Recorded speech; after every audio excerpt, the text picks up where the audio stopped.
Anyways, also a question for you guys.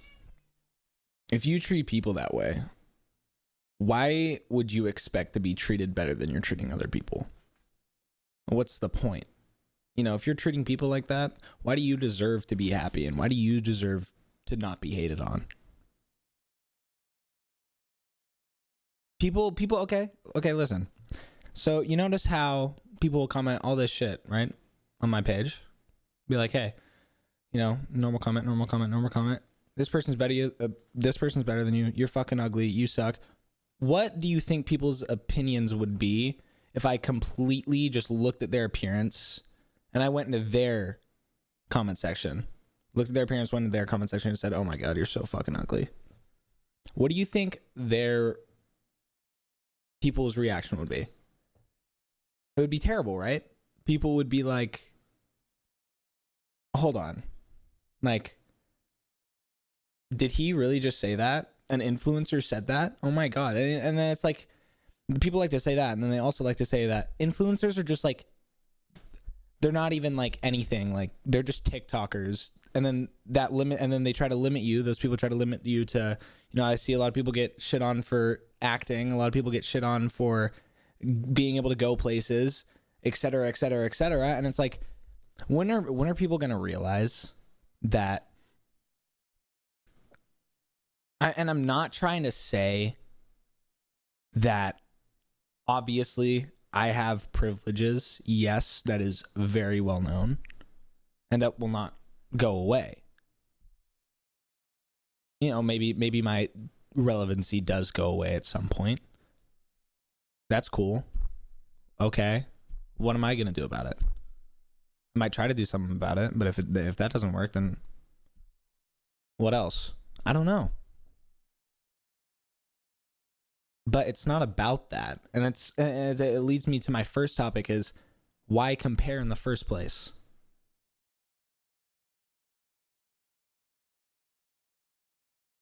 It doesn't make any sense. As far as so many people look like they're filled with so much hatred just by comments on TikTok and just by duets and stitches and YouTube videos and Instagram posts, tweets. Oh, you know, it could be the smallest shit.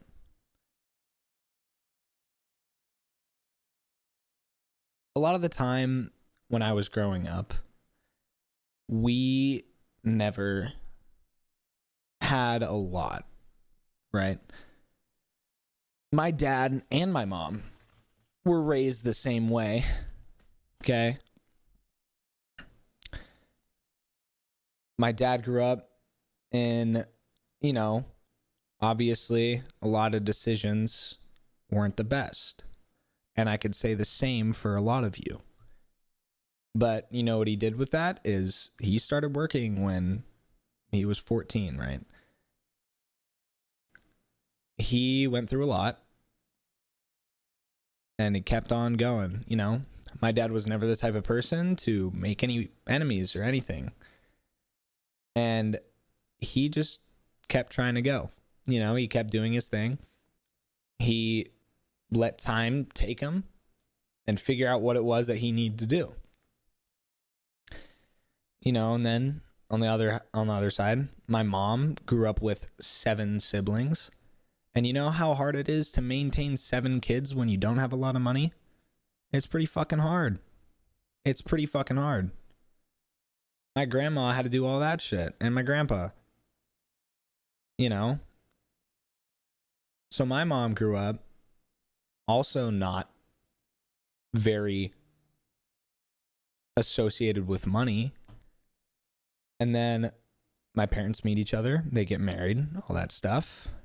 So I'm born and my brother's born. It's fine, you know, and they had the house. They got the house. It was the house I was born in, the house that they still live in now. And they always put us first, right? But at the same time, you have to remember, they always put us first, but they would let it be known that, you know, they were very, very compassionate to us, very loving parents. And they'd spoil us, but not in the way that you'd think. They'd spoil us in a way of feelings, and making us feel good about ourselves, right? That's better than being spoiled with any physical present anything, right? Because what that does is being treated well helps you treat other people well. And then treating those other people well passes it on, and it just keeps on passing it on. And you never...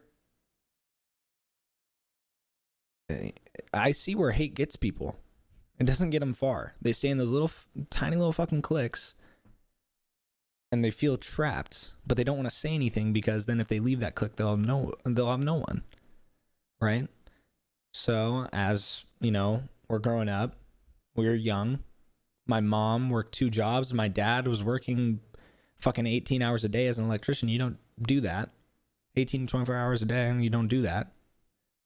My mom was working 2 jobs, preschool teacher and a waitress, just to pay for this house, because, and I couldn't say anything at the time, because I didn't know how to properly, you know, process things. I was still young. So I couldn't say to my parents, no, it's fine. You can sell the house.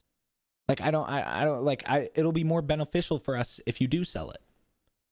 It'll be more beneficial, and we'll be able to live more comfortably if you do sell it. And, you know, I couldn't say that as a, 8-year-old? And a lot of the time, it was, you know, you don't realize as a kid how exhausted your parents are. You don't realize, because they hide it so much. And they don't want to tell you, especially at that age. They still wouldn't want to tell you now. Do you think your parents now would tell you how they really are feeling if they were in a deep, dark spot? No, because they don't want you to worry. They don't want you to think about that, because that would put you in a shitty mood. So we grew up with not a lot of money, but my mom worked 2 jobs and my dad worked 20 hours a day, you know. And guess what? They put me in a fucking private school. Tuition. It costs money to go to a private school, you know? And I'm not putting myself on that end and comparing myself to other people. Comparing myself to the people that, yes, have definitely had it worse than me. And I will never throw that away. I will never ignore that, right? But there's a difference as far as when you're young and you don't see what's happening. You just think that, you think in a way as, I'm the only one that's like living right now. Sure, I have feelings for my parents and I love them, and like I love them this much, you know, all that stuff. And it's like, it's as if when you're a young kid, you only think about, and you think to yourself, you don't know that you're thinking it, you don't directly think it to yourself, but I feel like it's something that's just there when you're young, is it's kind of like I'm the only real person. Everybody else around me is an NPC.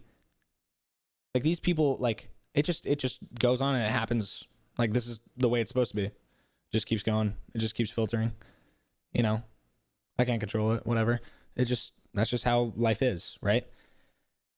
And, you know, as I get older, thankfully, my mom did a really good job and became a dispatcher, right? She worked her ass off, became a dispatcher. My dad has been working since he was 14 as an electrician, still is today, working his ass off. You know, that's something that they're doing, and I didn't realize this till I was older, that they're doing because we were put on earth. They wouldn't have to be doing that. I guarantee they wouldn't have to be doing that right now, or doing that much work, if me and my brother weren't alive. Right? So, and this was kind of a long